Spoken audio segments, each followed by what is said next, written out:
Chapter 18, Revelations. Outside, dawn struggled to pierce the city's grimy haze, painting the skyline in a forlorn grey. Within the remains of an abandoned electronics shop, the watchers gathered in hushed urgency, hearts still pounding from their narrow escape, and the mounting crises unleashed by the Nexus engine's meltdown. Shelves lay overturned, dust motes danced in the weak light spilling through broken windows, and the stale air seemed thick with the weight of unspoken fears. Selene stood with her back against a cracked display counter, arms folded tight to steady her nerves. After her failed attempt to mend the dream tear, the creeping sense of dread had only grown. Strange illusions haunted every alley, while the watchers' numbers dwindled under the relentless pressure of enforcer raids. A single question loomed. What now? Victor was at the center of the room, hunched over a battered laptop balanced on a crate. Draven and Ava flanked him, eyes skimming the scrolling lines of code on the dim screen. Ethan hovered near Selene, offering silent reassurance. His presence eased the knot in her chest, reminding her she wasn't alone in this fight. Suddenly Victor muttered, "Got it." His fingers froze on the keys. He turned to Draven, voice quivering with a mix of relief and alarm. "The files from the meltdown logs, some of the deeper encryptions just broke. We're in." A hush fell as watchers gathered closer. Draven's jaw tightened when fresh lines of text unfurled, the reams of data revealing glimpses of the regime's hidden research. Ava straightened, wincing as her injured leg protested, but the gravity of the moment held her upright. "What are we seeing?" Ethan asked, tension straining his tone. Victor exhaled slowly.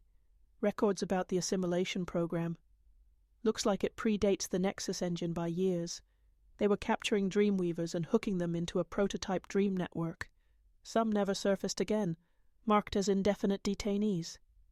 Selene's breath caught, chest clenching around a sudden spike of panic. A half-remembered childhood flashed in her mind. Government raids, her parents' faces, the fear etched in their eyes. Could these detainees be the missing Dreamweavers rumored to vanish without a trace? She stepped forward, voice trembling. "Does it mention the detainees by name or where they might be now?" The question hovered, thick with personal anguish. She could all but see her parents' silhouettes, faces blurred by years of uncertainty. Victor typed, scanning the lines. "Lots of redactions, but—" He paused, eyes widening.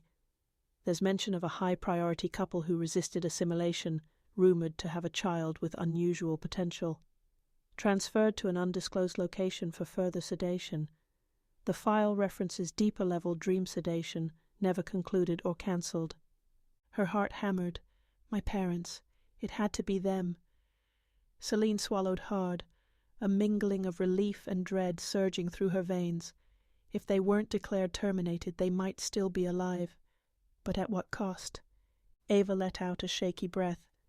So they've been forcibly keeping Dreamweavers in some dream-locked state for years, and with the meltdown sabotage, that sedation might be breaking. If these detainees awaken, they'll awaken to a city on the brink of a dream collapse. Draven finished grimly, the lines around his mouth deepening.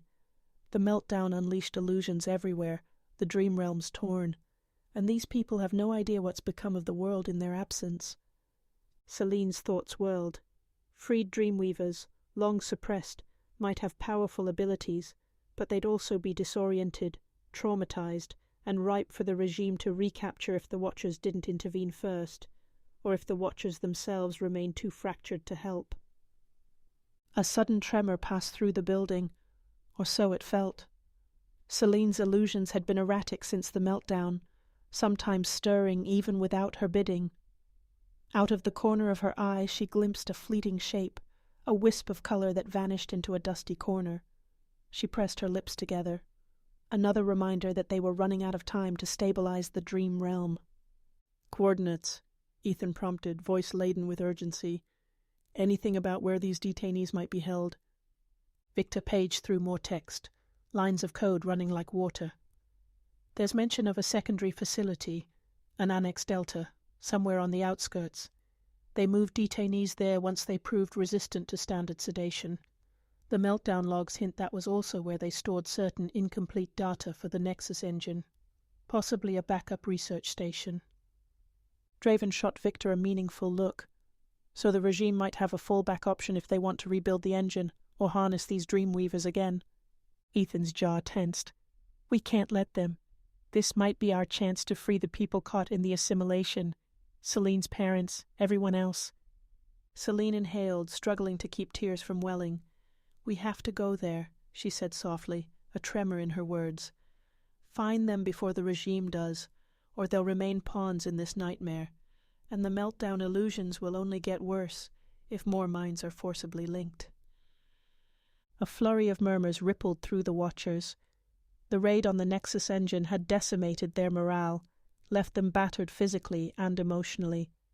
Another infiltration on the heels of such a defeat felt daunting. But the glint of determination in Draven's eyes and the quiet steel in Ava's posture told Selene they wouldn't shrink from this.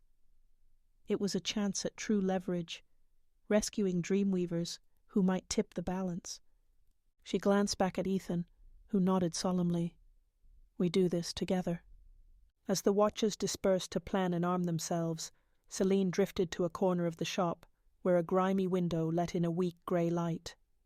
Tiny illusions flickered at the edges of her vision, phantoms of nightmares seeping from the dream realm's rent. She closed her eyes. If they freed more Dreamweavers, if they found her parents, perhaps they could unite to seal the tear and repel the regime for good. Yet the traitor among them still lurked, a knife at their backs.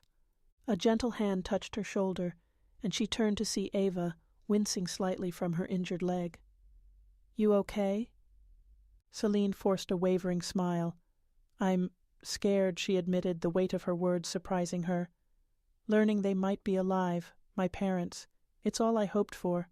But the meltdown illusions keep spiraling, and if we fail again... Ava's empathy shone in her eyes. We won't. Or if we do, we try again. This has gone beyond illusions. It's about freeing people from a system that's stolen their dreams, and the very ones who can mend this rift. Selene nodded, blinking back tears.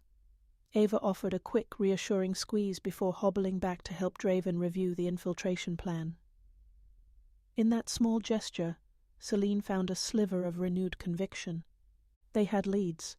They had a location to strike next, a reason to unify their fractured group. If the meltdown illusions were a looming catastrophe, the Watchers now had a chance to fight it on two fronts, saving captive Dreamweavers while fortifying their own powers. With every passing hour, illusions bled further into the city, and the Watchers had yet to corner the traitor. But these revelations from the decrypted logs lit a path of sorts, however dangerous. She inhaled a shaky breath, smoothing a hand over her worn jacket. We'll find them, she whispered to the swirling dust motes, and I'll do everything I can to seal the dream realm's wound. An echo of resolve pulsed in her chest. The meltdown had shattered illusions across the city, but it also thrust truths to the surface. If the Watchers had the courage to face them, united, unwavering, maybe they could seize a future beyond the regime's tyranny. Or perhaps the illusions would devour them first. No matter. Selene steeled herself, bracing for the storm ahead with only a battered dream tome and unwavering hope to guide her.